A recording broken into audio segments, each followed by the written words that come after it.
আসসালামু আলাইকুম এভরিওয়ান। আশা করি সবাই খুব ভালো আছেন। সবাইকে মাহে রমজানের শুভেচ্ছা।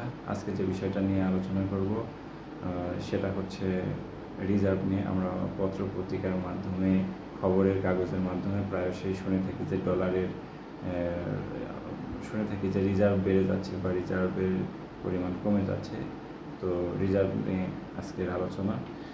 তো প্রথমে একটা গল্প করি, সেটা হচ্ছে যখন আমাদের দেশের অভ্যন্তরে আমরা কোনো লেনদেন করি, তো তখন টাকার বিনিময়ে লেনদেনগুলো করি, এতে কোনো সমস্যা হয় না। কিন্তু যখনই আমরা দেশের বাইরে লেনদেন করতে যাই, তখন আমাদের এমন একটা মুদ্রার প্রয়োজন হয় যেটা আমাদের উভয়ের কাছেই স্ট্যান্ডার্ড এবং কমন একটা ভ্যালু রাখে।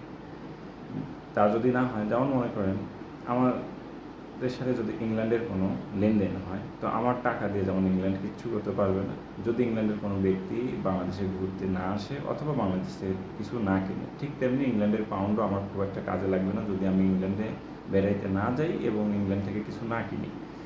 তো এই জন্য লেনদেনের জন্য একটা স্ট্যান্ডার্ড ভ্যালু রাখে এবং উভয়ের কাছে ভ্যালু রাখে, এরকম একটা মুদ্রার প্রয়োজন। তো আগের দিনের এই সমস্যার সমাধান হতো সোনার মাধ্যমে, অর্থাৎ সোনা হচ্ছে এমন একটা বস্তু যেটা ছিল উভয়ের কাছে একটা স্ট্যান্ডার্ড ভ্যালু।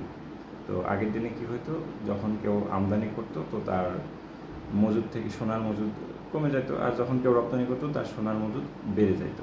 এভাবে চলতেছিল। সমস্যাটা বাধে দ্বিতীয় বিশ্বযুদ্ধের পর, যখন ইউরোপের দেশগুলো আমেরিকার কাছে প্রচুর ঋণী হয়ে যায়, যখন তাদের মুদ্রার বিপরীতে সোনার মজুদ রাখা সম্ভব হচ্ছিল না। তো ওই প্রেক্ষিতে 1944 সালের বেটন চুক্তির মাধ্যমে নতুন একটা নিয়ম জারি করা হয় যে এখন থেকে শুধুমাত্র ডলারের বিপরীতে স্বর্ণের মজুদ থাকবে, আর পৃথিবীর অন্য সকল মুদ্রা ডলারের সাথেই সামঞ্জস্য করে চলবে। এভাবেই মার্কিন ডলার আন্তর্জাতিক বাণিজ্যের একমাত্র মুদ্রার আবির্ভূত হয়। তো এর পরবর্তীতে যখনই দুই দেশ একে অপরের সাথে লেনদেন করতো, তখনই এই ডলারের মাধ্যমে লেনদেন করতো। অর্থাৎ কোনো দেশ আমদানি করলে তার ডলারের সঞ্চয় কমে যেত, আর যখনই কোনো দেশ রপ্তানি করতো তার ডলারের সঞ্চয় বৃদ্ধি পাইত। পরবর্তীতে যেটা হয়,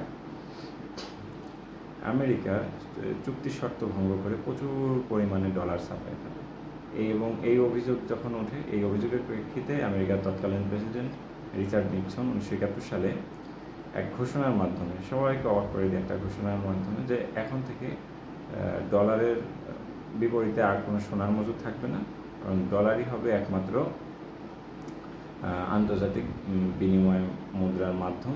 আর এভাবেই সোনা তার গ্লোবাল স্ট্যান্ডার্ডের হারিয়ে ফেলে।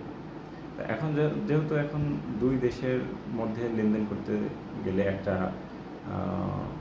উভয়ের কাছে কমন ভ্যালু রাখে এইরকম একটা মুদ্রার প্রয়োজন হয়। তো ব্রেটন উডস চুক্তির কল্যাণে সেই জায়গাটা দখল করে নিল মার্কিন ডলার। আর এরপরে থেকেই কোনো দেশ যখনই রপ্তানি করে বা রেমিটেন্স আয় করে, তখন তার ডলারের মজুদ বৃদ্ধি পায়, আবার আমদানি করলে তার ডলারের মজুদ কমে যায়। তো এই দুইয়ের পার্থক্যে যখন আয় থেকে ব্যয় যখন বেড়ে যায়, তখন এই পরিস্থিতিকে বলা হয় যে রিজার্ভের সংকট বা রিজার্ভ কমে যাচ্ছে। আর যখন ব্যয় থেকে আয় বেশি থাকে, তখন বলা হয় রিজার্ভ বাড়তেছে বা রিজার্ভের স্থিতিশীল অবস্থা বিদ্যমান বা রিজার্ভ বাড়তেছে, এটা তখন আমরা বুঝতে পারি বা জানতে পারি।